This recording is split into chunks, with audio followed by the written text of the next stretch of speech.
uncut, and unapologetic. Welcome to Men Talking Mindfulness with your hosts John McCaskill and Will Schneider. Here we focus on helping men and those with men in their lives solve some of life's complex challenges through understanding the practices of mindfulness and how they can help. Each episode is in an environment free of judgment and criticism, with a focus on authenticity and inner peace. Let's dig in.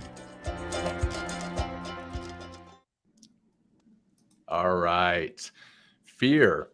Fear is not real. The only place that fear can exist is in our thoughts of the future. It is a product of our imagination, causing us to fear things that do not at present and may not ever exist. That is near insanity. Do not misunderstand me. Danger is very real, but fear is a choice. That's a quote from Will Smith as Cypher Raige in the movie After Earth. Not a great movie, at least in my opinion, but it's a great quote. Welcome back to Men Talking Mindfulness. Thanks for being here. I am John McCaskill, joined by my co-host Will Schneider in New York City. Each week, we work to break down and demystify an aspect of mindfulness and make it meaningful to you. This episode, we're going to become more mindful of fear. We started talking about this a little bit last week in our episode with William Branum. This week, we're going to learn where fear comes from, what you can do to overcome it, and how to use it as a guide to your greatness. But first, I'm going to kick it back over to Will for some announcements. Will. We're back, John. Awesome. You believe this is episode 10 of season 5, which is, I can't believe Nuts. how quickly, this season is already flying by, and I'm really excited to kind of jump into fear today. And I think it'll really be very, very helpful to everyone out there that's listening, because it's something that everyone struggles with. So hopefully we can make it a little more meaningful to you and you can overcome some of those fears. But hey, announcements. We still have some space on our Mindfulness Adventure Retreat in Durango, Colorado, which is September 16th to the 19th. It's coming up quickly.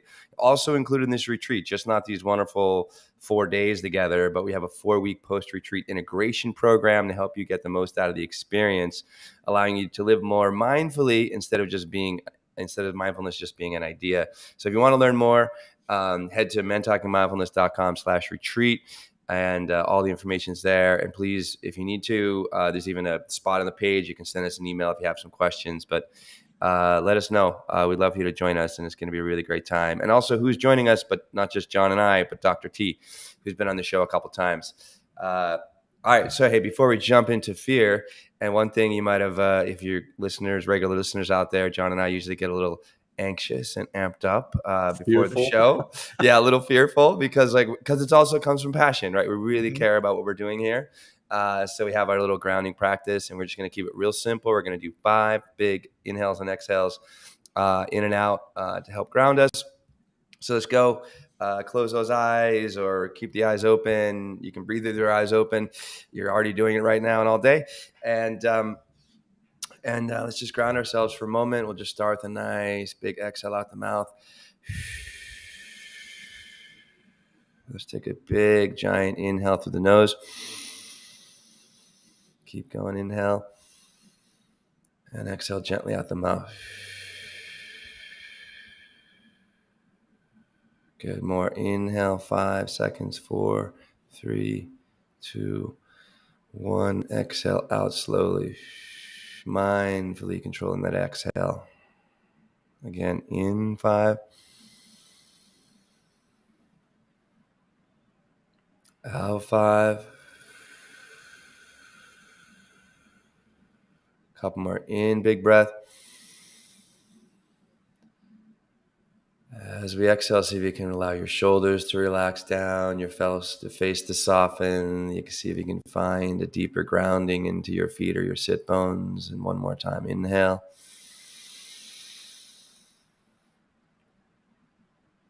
And exhale out. And get heavier, heavier, heavier, and ground yourself into the here and now. And when you're ready, make some little micro movements. Come back, and get ready. Open your ears, open your mind, and let's talk about a little fear, John. Let's do this.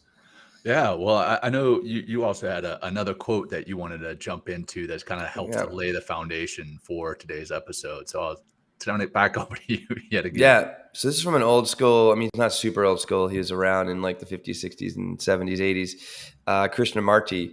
He says, what is needed rather than running away or controlling or suppressing or any other resistance is understanding fear. That means watch it, learn about it, come directly in contact with it. We are to learn about fear, not how to escape from it. Again, that's Krishnamurti. And I really think that's a great way to start, John, because instead of letting fear control us, running away from fear, resisting it, what if you lean into it, begin to objectify it, begin to use it as a tool, as a guide, as a compass, to understand yourself and on a deeper level and move beyond fear. What's possible, John? And I'm sure, hey, we're going to share a lot of personal stories here as well. And anytime that I've really looked fear in the face, and instead of staying as a spectator in the arena of life, but stepping into the arena and facing, the dragon of my fear, that's when my life really started to change. And it's not just in that moment, which has like a big impact, but that cascading effect, it's just like, oh my God, what else have I been fearing? And instead of, resisting it, leaning into it, and overcoming it. So, awesome. Well, yeah, I think fear, just like so many of the things that we talk about on the show, there's two sides to it, right? Fear itself is not a bad thing. At least I don't feel that it's a bad thing. Fear itself, it's a natural instinct. It protects us from doing stupid things, right? Right. It protects us from, jumping off cliffs, right, without parachutes. And I know you've got a cliff story to tell later, but we're going to talk about jumping off some ridiculously high cliff without any kind of safety net or safety parachute or whatever. I'm not going to go and fight a bear outside here in Colorado Springs. And in Jaws, the scene that always kind of elicits fears, the beginning of the classic Jaws, there's a young lady and she's swimming naked at night, and the great white shark. We're not going to go swimming naked at night with great white sharks, right? Because of fear, and that keeps us alive. It keeps us safe. What about the psychological and emotional sides where fear protects us, right? We're not going to say something that's very hurtful to a loved one, because honestly, there's a little bit of fear there. It may even be a true statement, but sometimes fear keeps you from saying it, which could be a good thing, but it could also be a bad thing. And then, potentially investing in a stock or in some type of investment opportunity that you know nothing about, fear is going to keep you from doing that, which will keep you from losing money. So it can protect you emotionally, physically, financially even. But it's the irrational fear that's the bad side of fear, and the physiological, mental, spiritual, emotional, all those aspects of that irrational fear that we kind of want to talk about today, and how to overcome those, why it's negative for you, what it causes in your body. We're going to go into the science of it. So yeah, let's talk about that irrational fear. That's the fear that is not real, right? So let's jump in on that, man. Well, let's actually first invite the audience into this conversation. So let's do it. Why don't we, hey, everyone out there listening live with us right now, share some of your fears in the comments. Would be a big help to us, because this is just a growing conversation, and John and I are just kind of facilitating this conversation, and we love your input because it just gives us a few more things to work off of. I think what you said earlier, fear isn't good or bad. Thinking makes it so. That's like a little take on Shakespeare. Fear just is. And it's a human experience, and it's very. Fear is important. It's because it kept us. As human beings, as a species, we're here because of those mechanisms of fear. Because we're not, like stupidly fighting the lion or the bear, or just randomly jumping off cliffs. Like there's an important aspect of fear. But what happens when fear becomes so consuming, and it just really becomes like this mental construct that's based on imagination, right? Of like, oh, what will happen if I do this? Or it's from memory in the past because, oh, when I did this happens.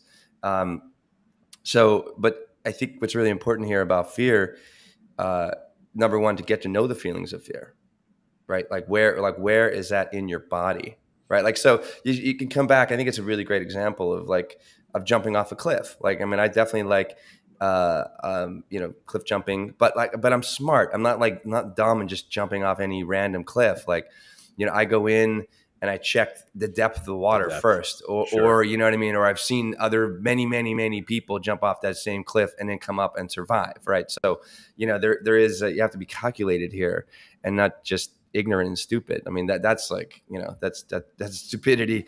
But like, so fear is a good, compass in some way, or not a compass as much as like it's necessary, but in some cases, for our survival, right? But I think what happens when fear is consuming, because we get the anxiety of the unknown, the anxiety of change, the anxiety of learning something new, right? Then that's just, fear isn't, that's when we really need to look at fear and objectify fear, instead of letting fear, like Christian Marty says here, that resistance, right?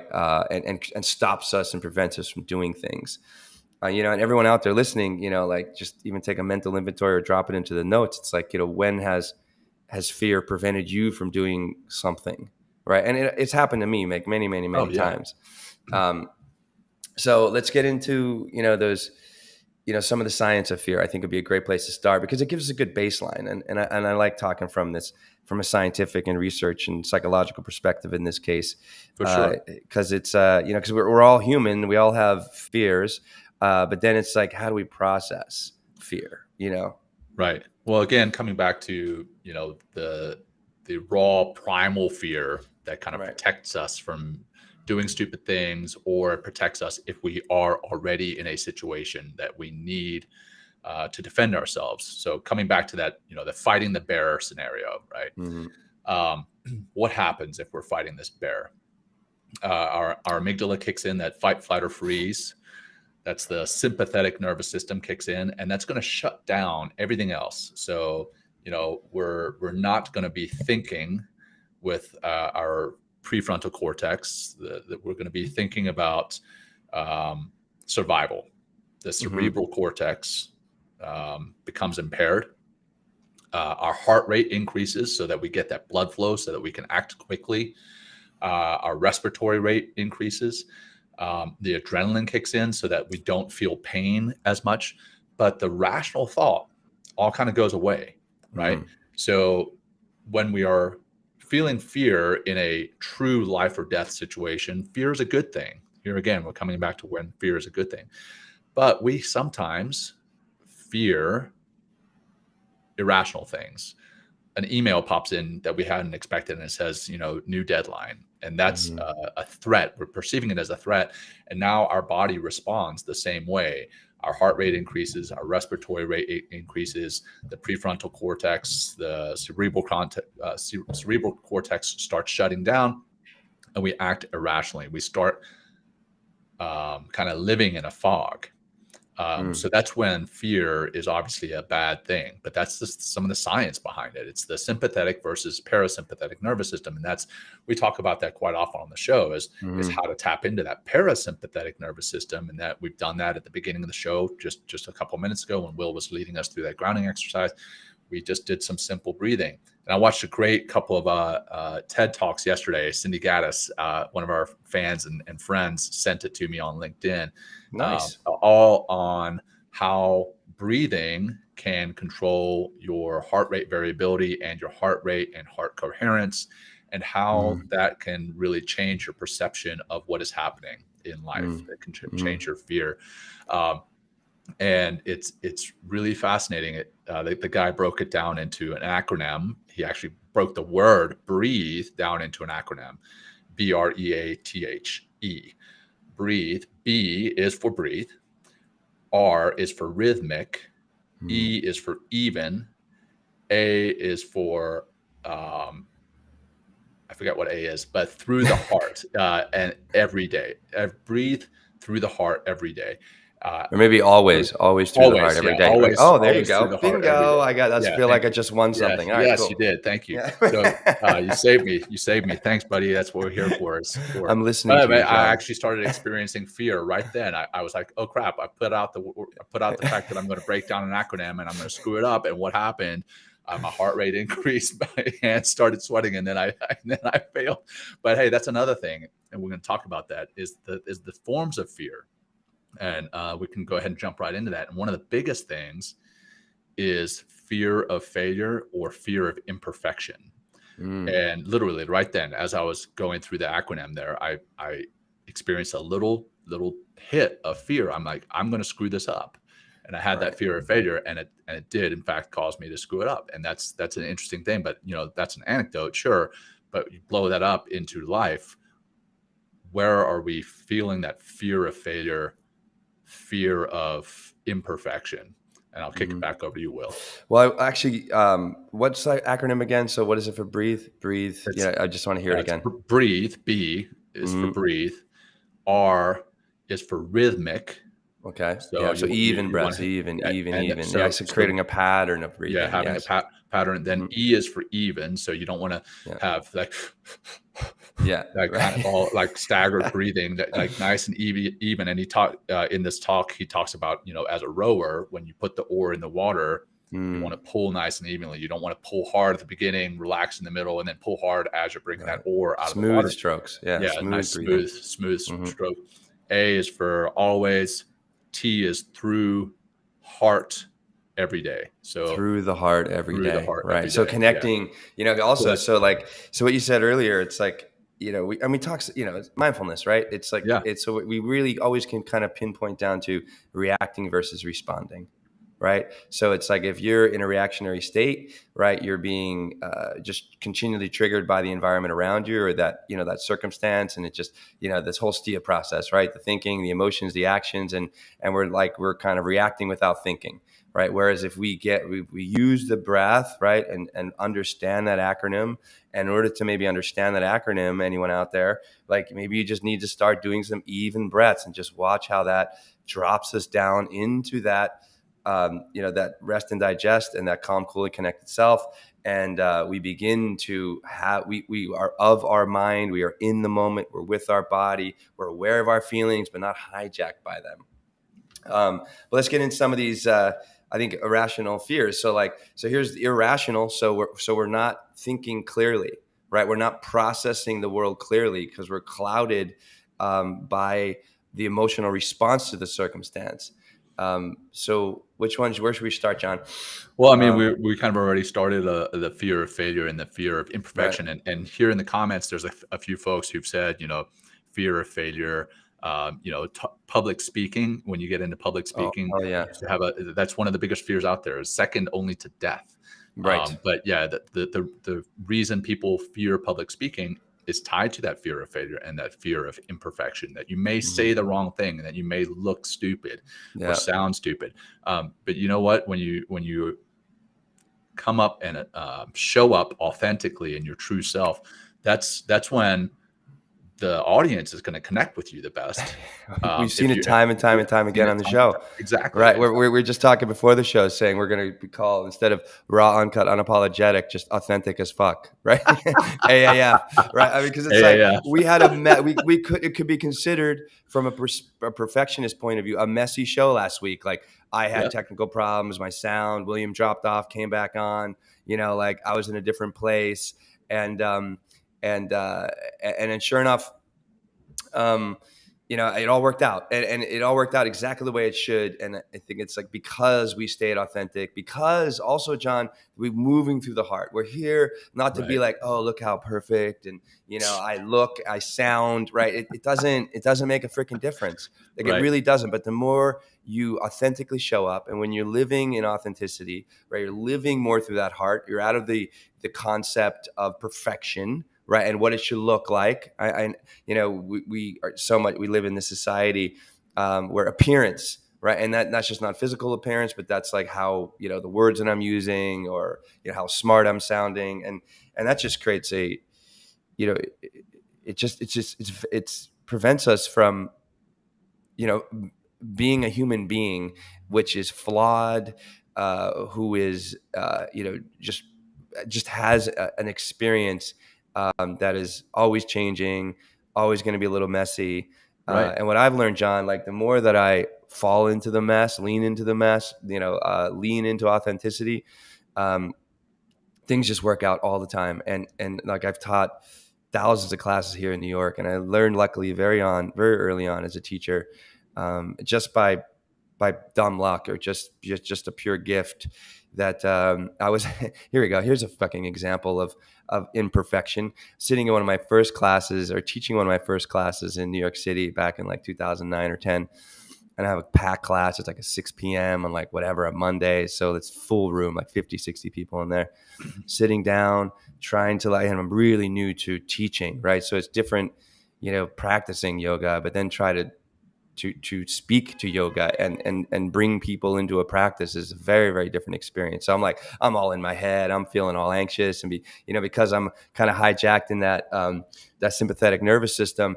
I was like, all right, everybody, let's take a moment and feel our breast. And I was like, oh shit. Right. And so I had this moment, just like you were, like your heart was fluttering, earlier when you forgot always. Right. Yeah. I was like, oh my God. I was like, what am I going to do? And I had this like 3 or 4 second pause. And all of a sudden I just came out with, I'm like, well, this is going to be a fantastic class. And everybody started laughing. Everybody cracked up. And I learned in that moment, I'm like, oh my God, like, and then people even commented afterwards and then continually, like all these, over the years, like, thank you for not being afraid to screw up, because it gives me the opportunity to be a human being and be authentically as well. Right. And that's like how, we don't know exactly what's going to happen here on the show. That's why we like to do it live. Yeah. But like we've seen time and time again, like the more we lean into vulnerability and authenticity, right?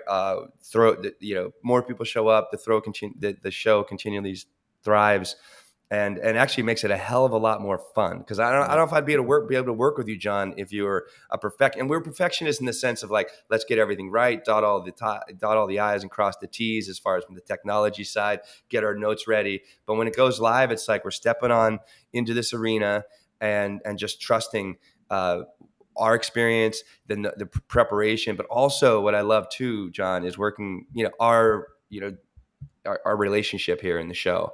Because like I got your back, and I'm not judging you for what you're saying. I'm only listening and receiving and trying to support you, as well as connected to a higher purpose, which is how can we serve the audience in the best we possibly can. Right. So, which actually brings up, a pretty interesting thing is you mentioned, hey, I've got your back. And I feel confident that you have my back and vice versa. That like, hey, if I start spurting out an acronym, you're going to, if you know it, you're going to help me out with it, or vice versa. Yeah. But the fear of imperfection often causes us to be even more imperfect than we would have without that fear.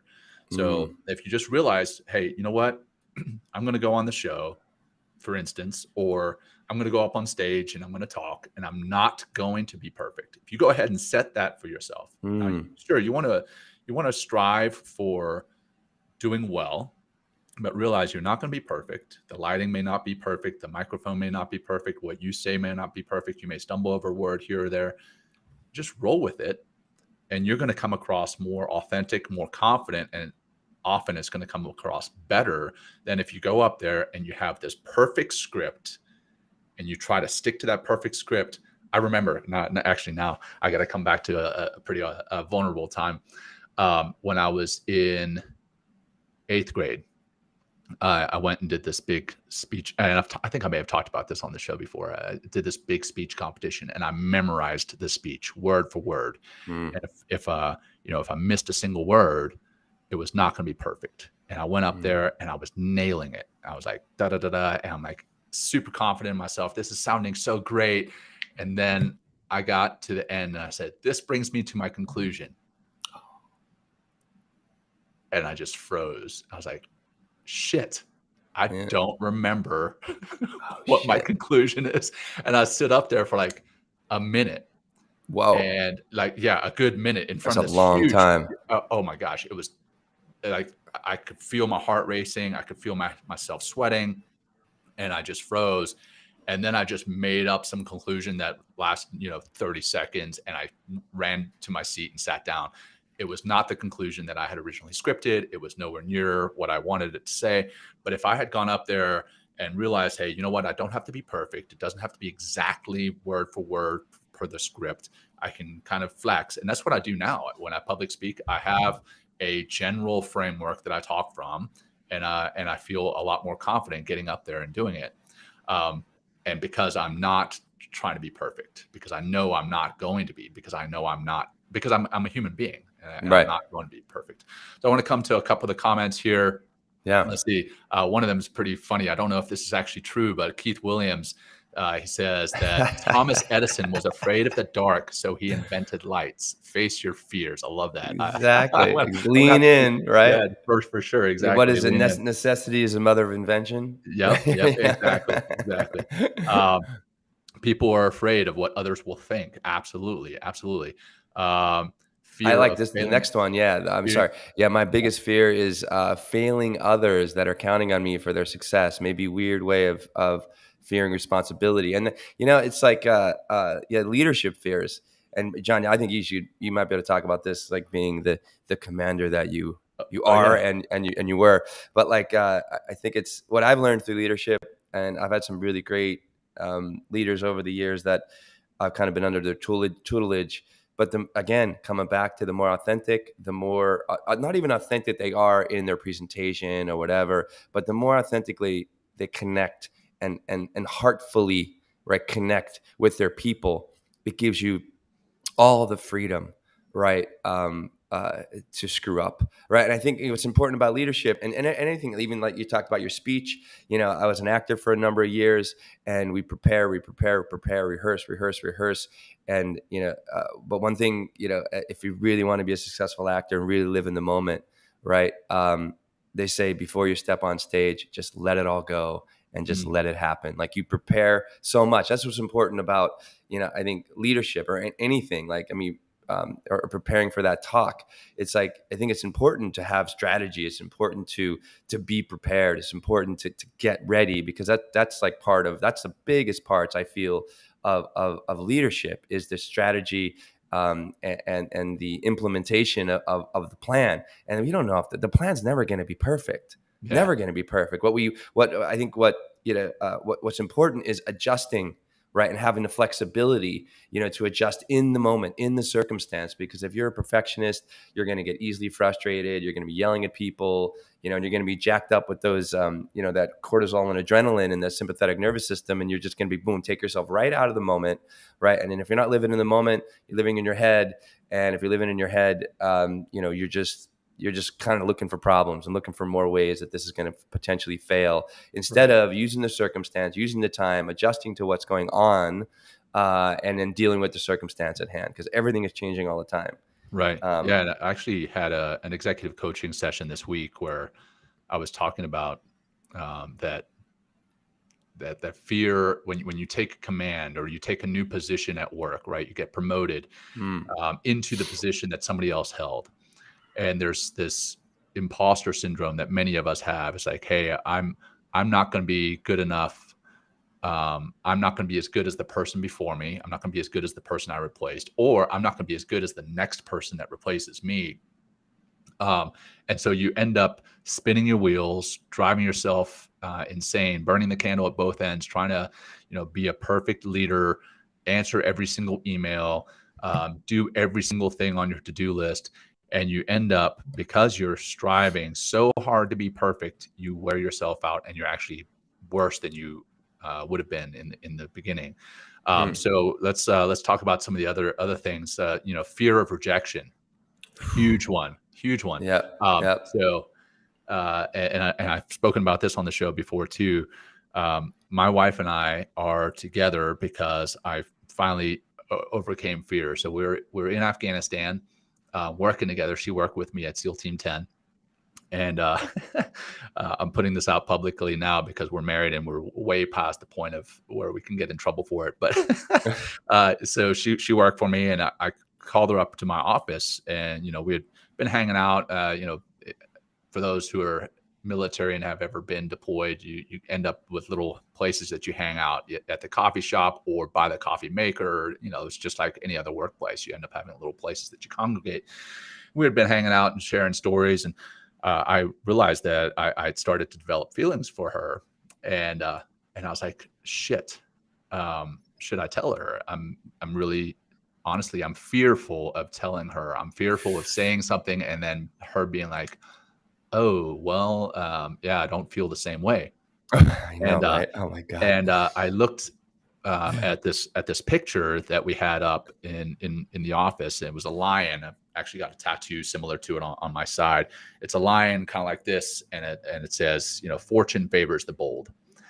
And I was like, all right, screw it. I'm gonna do it. So I called her up to the office, and I was like, hey, I just got to tell you something. I told her that I had feelings for her, and there was this like really awkward moment, and I was like, oh shit, I've done it, and she doesn't feel the same way. And then she's like, I feel the same way. And we joke about it now. We joke about it now in that she was like, oh man, I wish I'd known you were going to say something, because I would totally would have been like, oh yeah, I don't feel the same way. Like she would have just been joking. Like it made me feel terrible. But here I am, fast forward 10 years, I'm married to her. I have 3 beautiful children, and I'm very happy in my place in our relationship.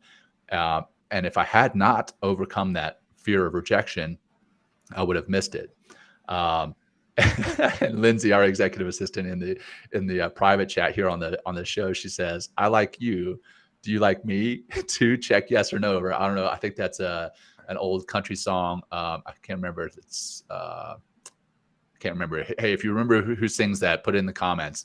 But yeah, it's a classic country song. And yeah, that's basically what I was doing. I would have passed her a note in class. It said, I like you. Check yes or no if you like me. But yeah, overcoming that rejection and not overcoming that rejection. What do we miss out on? Right? We miss out on potential love. Right? We mentioned 3 kids. 3 kids. Yeah. I would have missed out on 3 kids, which sometimes I'm probably like, oh no, I'm just kidding. I love them. Well, when you're telling that story, John, just to kind of come back to like, fear lives in memory or imagination. I was watching you because I've got to know you, John, over the years. And when you get nervous or you're kind of like might be a little reluctant to kind of say something, or before you say it, like you kind of roll your tongue on your mouth or something like that. I saw you reliving this fear of like stepping up to the plate and asking out your wife. And it's amazing. Like, I mean, fear, it's a real thing. It's a feeling. And, we can go back into the memory. I'm even just getting kind of a little nervous when you were talking about that circumstance, because reminding me of times that I've kind of put myself out there. And, it was George Strait. Thanks, folks, for those who are commenting in the comments. Yes, and I can't believe I missed that. Yes, it was a George Strait classic, and my high school girlfriend would be furious at me for not knowing that, because that was one of my first concerts, was a George Strait concert. But yes, man, the fear of rejection, huge one. Mm-hmm. The flip side of that is the fear of success, right? A lot of the time we go into something, we're like, okay, if I do this, I could be astoundingly successful. Well, what if I do attain that success? What then? And now we have fear of that. Let's unpack that a little bit. Will, you want to talk about that at all? Yeah, I think it's like, the fear of change that kind of comes from the, letting go, like the fear of the unknown. I think it's like we can talk ourselves out of doing things that are meaningful to us because of how comfortable we are with the way things are right now. And by stepping out onto that skinny branch and really, visualizing your success and like, you're not going to, you don't step forward to fail, right? You step forward to succeed. Because how that success and all the little dots that are going to connect in order to create that success aren't clear, right? Because, the mind only knows 2 things. Right. The mind knows the future or the past, right. And has no place in the present. And this is why meditation is so important. So we can kind of like begin to objectify, the past and the future. But because the mind, and the experience of the mind and the memory that has developed around the mind doesn't know what it's going to take, or what it's going to look like into the future. and that success, if you are strategic, you got to be smart. I mean, it's just like, dumbly jump off, the cliff, into, rocks or something like that. You got to be chest the waters, coming back to that kind of analogy. It's like, I got to see if it's deep enough, right? Then I got to get to the end. I got to take that leap. It's a leap of faith on yourself, a leap of faith that, you're what you're trying to strive for will be met, by other people, will be accepted by other people, but also kind of rewarded by, the universe, if you will, and the world, of being like, oh yeah, I've been waiting for Will Schneider or John McCaskill to show up and take this big step. You know what? Here's a gift. Here's a phone call. Here's an email. Here's a new relationship that's going to help you connect your first dot, on this path to your success. I think that kind of hits a little bit on success, but anything else, John, on that would be, I think. Yeah. I mean, you've got to understand why you're scared of success, right? So peel back that onion a little bit more. So what is it about success that scares you? Is it the extra work? Is it the extra potential attention? Is it a rational fear of success? If it is rational, then maybe unpack that. Maybe you don't want to be super successful because you don't want to be well known. You just want to kind of glide through life. And if that's what you want to do, no judgment here. The beginning of the show it says it's a discussion without judgment. Hey, no judgment. But if you want to be successful, but you still fear it, okay, what is it that you're fearing about it, and understanding that. So it's really not the success itself, it's aspects of that success, and then maybe ways to overcome that. And we're going to talk about that here too. But before we do that, I want to talk about where fear and not overcoming it could actually hurt you greatly. So we talked about the fear of looking or sounding stupid, right? Where you stand up on a stage and you look or sound stupid. But we have speeches, quote unquote, every day, every single day. Whenever we're talking to somebody, there's a fear. It may be much smaller than if you're speaking in front of a large group, but there's a fear every single day that you're speaking with someone of looking stupid, sounding stupid. And one place that we need to make sure we overcome that fear is in the doctor's office, right? Like I'll admit, when I go into the doctor's office, so my wife works in the healthcare field, I go into the doctor's office with her, and it may be some type of checkup for myself, and they instantly turn to her and they start talking medical terms, all the medical terms. I'm like, hey, can you guys stop using the medical terms, because I don't understand what you're talking about. Or if I go in by myself, their fear is even more so. I'm like, well, I don't have anyone to support me. But they're talking to me about this health risk or that health risk.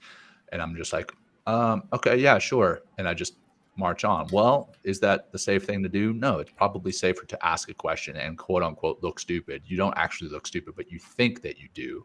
Yeah. And then you end up missing out on very important, potentially life-saving information. So that's where, I want to talk about what not overcoming fear can potentially keep you from achieving. Well, it can potentially keep you from achieving better health, or knowing when there's a very critical risk that you need to get addressed. Yeah, I think that's a friend of mine. She's like, why are men so afraid of going to the doctors? Yeah. I mean, like you kind of hit on a few things there as far as like, I don't really want to know what's going on. I honestly don't want my first prostate exam, but I think that's, but I think that's something that's critical, and necessary, because it's like, I'm looking, I want to live, I don't know how long I'm going to live. I mean, it can be over very quickly. But overall, I mean, I see my life, I see living a long time, and health is very important. And, and if you're a little reluctant, and as I say this, I'm like, I need to make an appointment for the doctor, just because, oh my God, I'll be turning 50 this year. I can't believe it. But, just step in the arena. And I think one thing you mentioned earlier too, it's like people love to be asked questions, John, because it makes them feel important. Yeah. A lot of times. So just by asking a question, you're like, oh, hey, let me show you how smart I am. Or, or it's like, let me help you. Let me help you. And we talked about that last week with William, right? By letting someone help you, you're actually helping them, because they feel that sense of accomplishment, and it really is helpful in that sense. So yeah. What about what else does fear keep us from doing? I know fear can keep us from having a lot of fun, right? Like, maybe in something as silly as, hey, I have a fear of getting on a roller coaster. Well, roller coasters can be fun. They can be scary, but they can be a lot of fun. So maybe you're missing out on something that simple, but maybe you're missing out on something even bigger in your life that's fun. Like myself, coming back to that story, I love my kids, and they are a lot of fun. They're a lot of work, but they're a lot of fun. Right. And I would be missing out on that if I hadn't overcome that. And then I want to talk about where we've already touched on this, but the fear of failure. It's ironic. Can I come back to just the fear of fun, John, and then we'll talk about failure? Please, Is that okay? No. Okay, yeah, no, don't worry about it. No, Yeah. I'm with you. So that the fear of fun. Like I've in the past, in the through the yoga world here in New York City, like I've held lots of retreats. I've had over, I don't know, a dozen or more, and sometimes we go international with a group of people and have a lot of fun. And I took a group to Guatemala. It was like March of 2019, and we had a really, really great time. Good group. And Guatemala down on Lake Atitlan is just a beautiful place. It's this crater lake and all these, different cliffs and stuff like that, different places to hike. I mean, the water is really gorgeous. They call it Eden on Earth, and it really is. I mean, it's just a really, really great spot. And so we had a group of, I think it was 10 people. A kind of a good mix, a good different, diverse group of people. And, the one day we went on this, I planned let's go on this hike and we'll have lunch at this place. And then, we'll be able to go swimming. And I think we did some kayaking that day. And there's this one place we're able to do, I think at the time it was like maybe 25 or 30 foot, cliff jump. So it was actually off it wasn't like on the rocks and jump into the water, but the built into the rocks was like some sort of plank or some sort of deck. So it was like kind of like, it was an easy jumping off point because it wasn't kind of precarious getting up to the top of the cliff before you jump off. And people jumping off this place like many, many, many, many times. I've jumped off it because this is like my second retreat at this location, or maybe it was the third or something. Really great spot. And there's this one student that came on the retreat, and she was really, really, really, really scared and to jump off the cliff because she's never done anything like this before. And I was like, and a bunch of us already jumped off, and I was like, hey, you don't have to do this. Like, I mean, I'm supporting her regardless of her decision. I was like, but you've seen enough of us jump. It's perfectly safe. I was like, and what is on the other side of you jumping off this cliff into the water? Like, what's on the other side? And I just left that question in her head. I was like, you do whatever you want. And I'm here to support you 100% with whatever you choose. And sure enough, she was like meandering back and forth and like kind of pacing, like, oh yeah, I can only imagine what was going on, that conversation in her head. I think we can all imagine what that would be. Like, oh fuck, oh my God, what's going to happen? And she took the leap, and she jumped in the water, came out of the water. I actually have it on video. And she came out, I was like, oh my God. And she probably jumped like a few more times. And from that day forward, I think it was like an 6-day retreat or something like that. And I think we did this on like the third day. Like the other 3 or 4 days that we had left in the retreat, she just kept knocking over one fear after the other. And you could just literally seeing her transform from that one moment of fear that held her back, that all the resistance in her mind, all that imagination, all the emotions that were coming up, in that particular circumstance were just gone. And then she started to really understand fear as just an imagination, just a memory, just a feeling. And then we came back to the city after the retreat, and I held like a, kind of a post, retreat gathering like a month later. And we kind of checked in with the whole group and just having fun. And she just started talking about how she's dating differently, how she's showing up at work differently and standing up for herself. It changed her freaking life. And because of that, from that one particular circumstance, and it was, I mean, it was awesome to experience that, and awesome. to give that opportunity, that gift to somebody. It just felt amazing, and I really, I was so happy to see that. That's a great example of how overcoming the fear helped her to change her life, quite Yes. literally her entire life for the better. Yes. Now I've got the flip side of that. Mm. At the Naval Academy, I can't remember if it's your junior or senior year, but you have to jump off of a 10-meter dive platform. You have to jump off of it. Yeah. Every single person that graduates from the Naval Academy has to jump off of it into the pool. And there was one of our classmates that had an irrational, not an irrational, that's a pretty good height to jump from, and there is an actual fear of pain, of hurting yourself, of even death from that height. There's a fear of it. The chance of that happening is pretty slim, but there's a fear of it. So it is a rational fear. But the whole point is for us to overcome that fear, to teach us how to overcome that fear. And this one classmate of ours was not able to overcome that fear, and she did not graduate. You do not graduate, even if you do everything academically, if you do everything physically, if you do everything, and you do not jump off of this 10-meter board, you do not graduate. And she did not. And that comes back to where I was starting to go just before you mentioned, the fear of no, all good. But I'm sure, I haven't spoken with her since, but I'm sure that there is a sense of failure there, right? So she feels that she was a failure because she didn't jump off this 10-meter board. And that's where the fear of failure prevents you from doing something. And then you start to judge yourself as a failure. And it's the flip side of what you mentioned, Will, with your friend who jumped off the cliff in Guatemala, how she suddenly was confident and was able to overcome other fears, knock all these other fears down. Now this other individual that I'm talking about, who knows where she may have struggled in overcoming fears since then. Now, again, that's a single anecdote, and hopefully, since then she's overcome some other fears and has gone on to be a great success. But the point is that the fear of failure often causes us to not do something, and then we judge ourselves as failures for not doing that one thing. So it's kind of a ironic thing.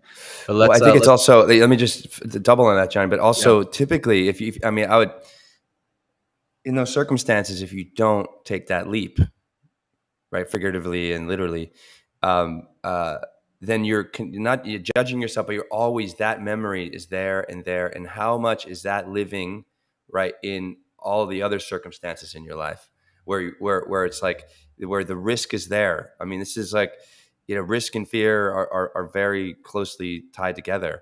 But the risk and the reward on the other side versus the risk and not taking the risk. And then what do? You just bury yourself into that emotional state, that what in the yoga philosophy they call it becomes a sankara, right? So it becomes a rut, and you keep running through that rut, keep living through that rut, keep thinking through that rut, keep doing things in that rut, and you never are able to get out of that rut and see, the field of opportunity and everything that comes from taking that leap and taking that risk and getting on the other side of the fear, on the other side of the risk. And it really makes visual. A big deal. Yeah, it makes a really the field of opportunity. You're not able to see that, and I love that. No, you can't, because you're stuck. Yeah. You're stuck in a rut. The more that you, the more that you continually live through that rut of fear, it just gets deeper and more concrete, and it's much more difficult to get out of that. Because it really requires a lot more work. It requires a lot more support, but it's not impossible. But as time goes on, as we get older, I mean, literally they call it like Sankara, because the mylar, I mean, I think Sankara is an agrarian term that means rut. But when we, in the mind, right, when we keep moving through that rut and moving through the same neural networks in the brain, the mylar sheaths, which are like kind of the insulation around the nerves, if you will,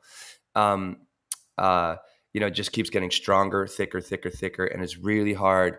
It's more challenging to access that neuroplasticity, right, which we talk about, in order to literally change the brain.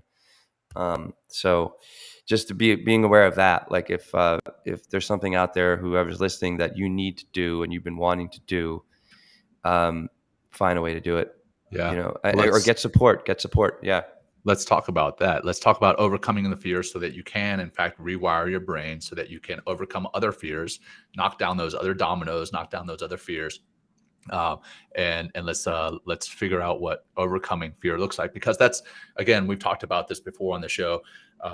Courage is not the absence of fear. Courage is having fear and doing something anyway, overcoming that fear. So let's talk about ways that we can do that. And Brian Ward here in the comments says it's helpful for me to talk those fears out loud. Others knowing the fears can help overcome them, and you have a sense of community. That's a great one. Speaking that fear out loud. Yeah. One of the things that we do, and we talked about this before, is fighting it. Like, hey, as you're walking up on stage, you start to get nervous. You're like, oh no, I'm getting nervous. Oh no, I've got to tense up. I got to fight this. I got to fight it. And then it just becomes worse. So one, don't fight it. Work to overcome it rather than fighting it. Take action. Take action in the physical world instead of internally, fighting within, your mind and with your feelings in your mind. Like take action. That's like, I think that's a good point too. It's like, fear is in the mind and in the body, right? But like, to overcome it, you have to get into you have to take a step in the physical world with this, right? In order to prove to yourself, like, oh, I didn't die. I didn't completely embarrass myself. It's like, I might not have been perfect, but it still worked out. Right. And it's just like, and it only, it comes through action. It comes through action. Not just the idea. And also Brian here, I thought was a really good example. What he mentions here about having a necessary conversation with his father. That he needs to have, wants to have. And he just even said, you guys are kind of making it a little easier to have amends with my dad. It's my fear of rejection, he says, or this reaction, or his reaction to my olive branch. And, I think it's like, what's important also in this context. But it's raining. I should probably close my windows. But fuck it, my plants will just get a little more water. Yes. Anyway, sorry. I'm just being in the moment, in the environment, John. That's right. Don't fear the rain, man. Don't fear it. Okay, fine. I fear staining my windowsills. Okay, I'm just kidding.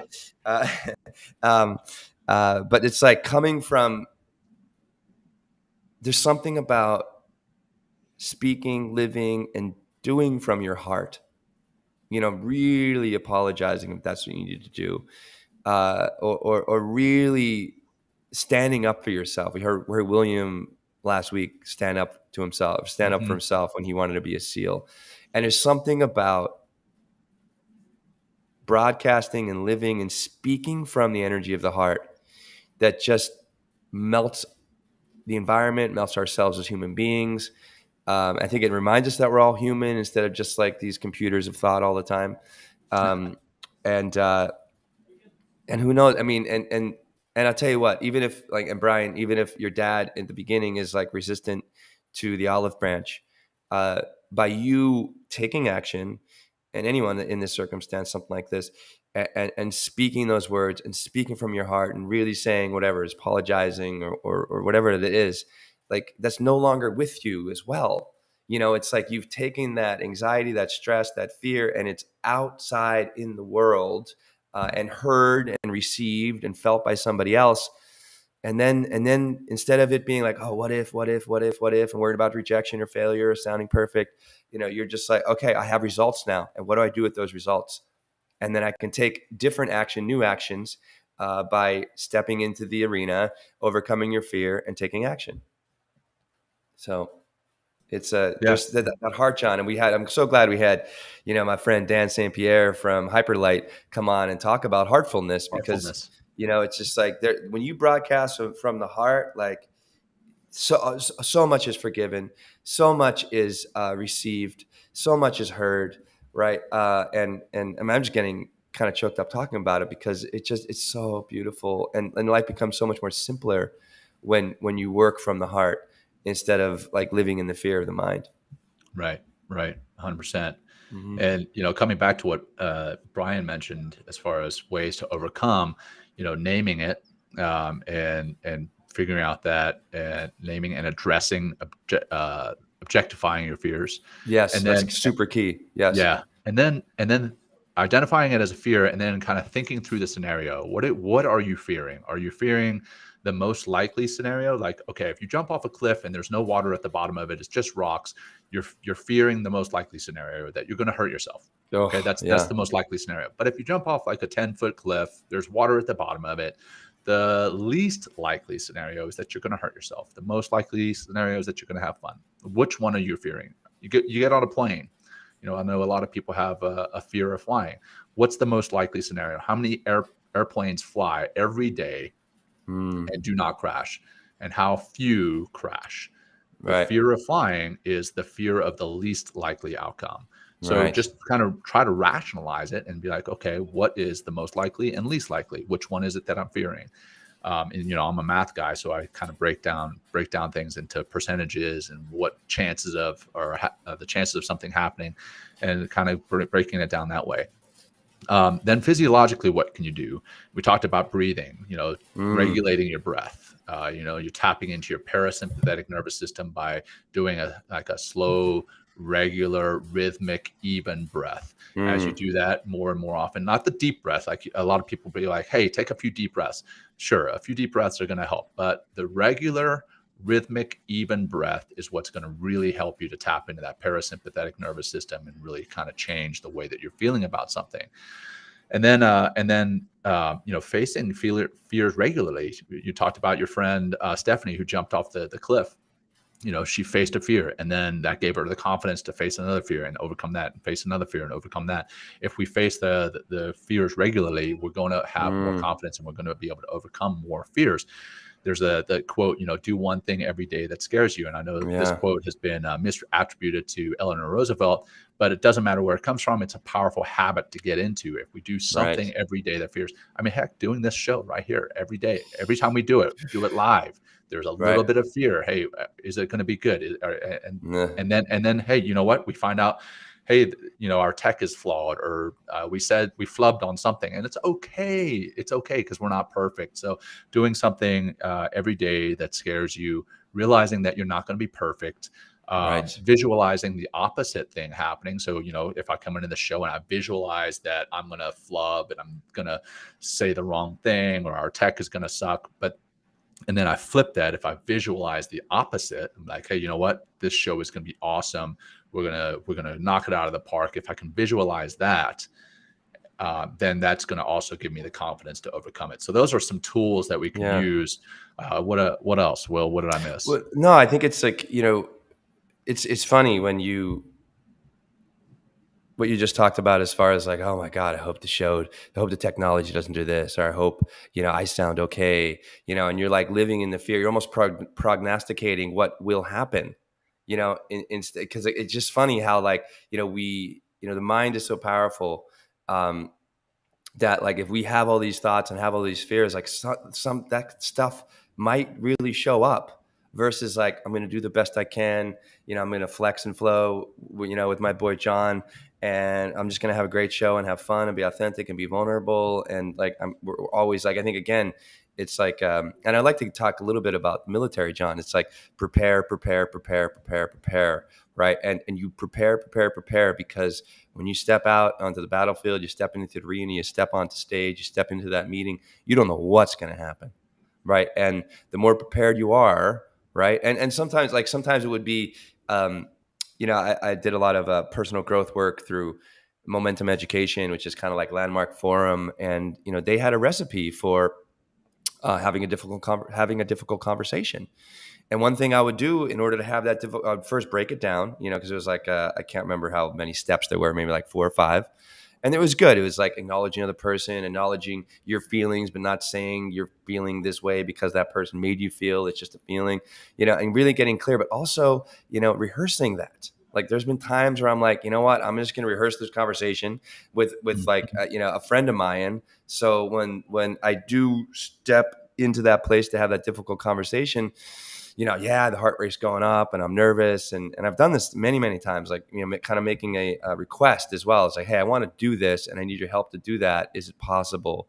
and that could be asking for a promotion or something like that, but even rehearsing and preparing and then stepping in there and asking, making that request. It's amazing what happens when you have the guts and the courage to step out. And typically another human being might be like, oh, well, shit, I didn't think you were going to ask me that. Like, oh yeah, you can definitely have that, just because of the sheer courage and the balls that you had in order to make that request. Right. Or at least you tried, and you can walk away, be like, oh, well, I tried, it didn't work out completely. And yeah, I might be a little upset, but like, I did it. Like that energy is no longer inside me. It's out here in the world, and it's not going to mess with my mind anymore.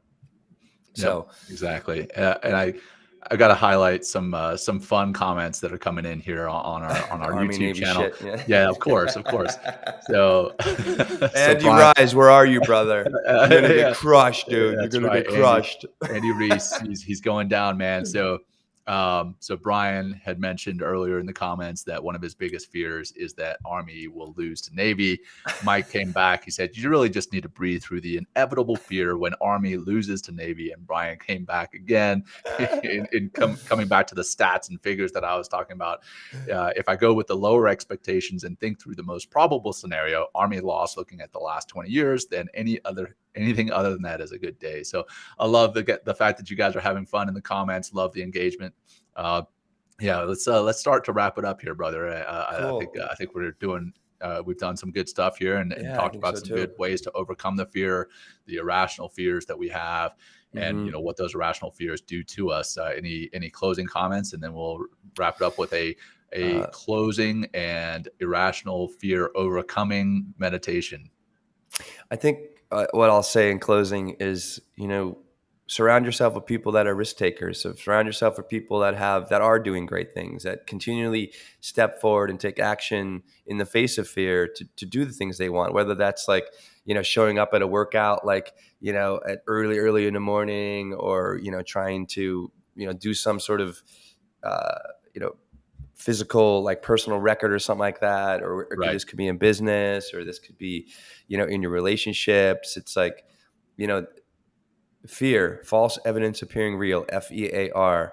And if you scoff in the face of fear and step beyond fear, then who knows what's possible. One thing I'll say, John, that could be helpful for people that are struggling with fear is objectify it.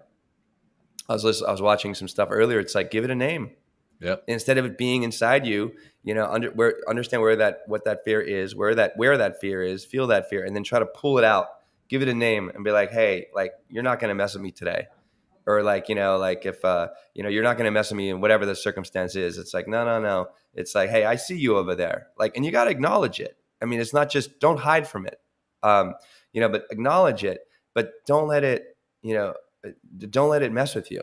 And you're going to develop a more holistic and empowering relationship to fear if you continually eat the frog every morning, meaning like, do the hard thing first, do the thing that, make that phone call, right. Or whatever, send that email, and stand up for yourself. And when you're standing up for yourself, you're standing up for things that you believe in. You're probably, in a lot of those cases, standing for things that you love, things that you're passionate about. And again, broadcasting from that place of passion and heartfulness, and that authenticity and that vulnerability. It's something about those frequencies, John, something about those energies that is so deep in our human experience, that it just resonates with other people. And it's like that tuning fork analogy we've used before. It's like, if you're vulnerable, authentic, and courageous, it gives the other people the experience and the license to do the same. And then you just become like, what else can I do? What else can I do? Yep. And it's powerful. You can just you can become very, very powerful individual, right. Working from that heart space and working from that passion. So. You said something there that actually, real quick, I just want to touch on this. No, yeah, man. Hey, I don't care. I got time, John. Yeah. The eat that frog, right? And eat that frog is the kind of the modality, a method to stop from procrastinating, getting through something. Hey, do the hardest thing first thing in the day. That is something we didn't talk about in the show, is that fear often causes us to procrastinate. Because in the day we see a project that we have to do and we're like, oh man, I fear the effort that's going to go into that. And often if we just like, hey, you know what, it's just going to be some effort. I got to put that effort forward. I actually end up getting that thing done. And normally it ends up not being near as big a deal as we thought it was. Again, that's our mind imagining that it's way more than it actually is. So there, fear can lead to procrastination on a daily basis, just being afraid of our biggest task of the day. So, tackling that biggest task head on at the beginning of the day really allows us to get more done, feel better about ourselves, and come full circle to feeling more fulfilled in our daily lives. So you mentioned that Eat the Frog. I just had to make sure and it works both ways, John. Like you either, do the work, show up, feel the fear and do it anyway, and keep going and going. And then you're just stacking up. You're just stacking up like wins, if you want to call them wins, whatever, like you just success, or like action, doing. Right. Versus like if I procrastinate on this thing, the likelihood of me procrastinating on my laundry or my dishes or, sending those emails, like that is much more likely. I guess kind of like attracts like, if you're just procrastinating and you're just gonna sit on a whole pile of shitty procrastination, that's gonna just hold you in space, right? Hold you in the same place. Versus doing action. Results regardless of success, doesn't even matter. Success, failure, it's the same. It's results, right? Result, and then what are you doing with the results? And if you're taking bigger risks, taking bigger steps, you're gonna yield bigger results. You're gonna have a more resilient mindset. You're gonna have more experience, and that experience is gonna reward you again and again and again and again. And you're gonna be more likely as well help other people. Take that step and be more kind. Also, I think when people are a little bit more fearful because you've experienced fear, you've been there, but also overcome. And that kindness is a big aspect. It's always going to reward you as well, just as much as for sure. That comes from the heartfulness as well too. So for sure. Well, now I'm starting to have a fear that the show is running too long. That's irrational, John. It's totally irrational. It's totally but what is our audience going to think about us? I think they love us, John. They keep commenting, and we're 107 minutes into the show. That's right. Or 107. 67. All good. So, all right. Well, let's do our finishing grounding practice, kind of to put a bookend on the end of this show. And to allow us to go into our day feeling more confident, braver, less fearful than we came in. So let's do some of that breathing that we talked about, rhythmic and even breathing. So we're going to take a breath in for a count of 5, letting it go for a count of 6, a nice pause at the bottom. I'm going to do that 5 times. So letting it out all the way to begin. Deep breath in.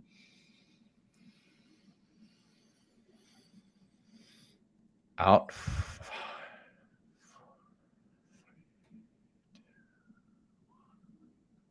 Holding at the bottom, empty. Deep breath in for 5.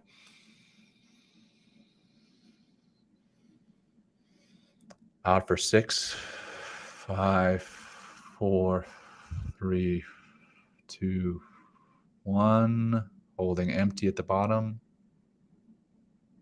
Deep breath in for 5.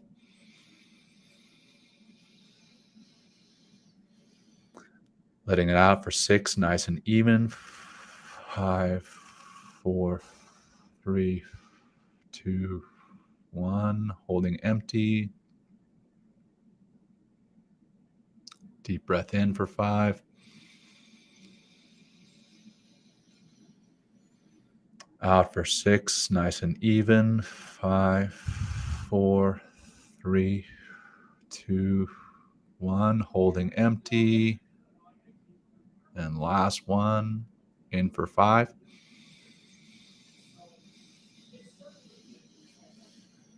And out for 6, 5, 4, 3, 2, 1, and empty. And now go ahead and start to bring some micro movement back into your body. And hopefully you will go about your day feeling more confident, braver, able to overcome your fears, whatever they may be, big or small. We hope that we've given you some tools. If you like the show, please share it with your friends, family, whoever else may be in need of hearing this. If you're watching on YouTube, make sure you subscribe and give it a like, hit that little bell so that you know when we release new shows, new episodes, and new little segments from the show. And again, thank you for listening. Thank you for joining us here on video, or if you're listening in podcast form. Will, back over to you, brother.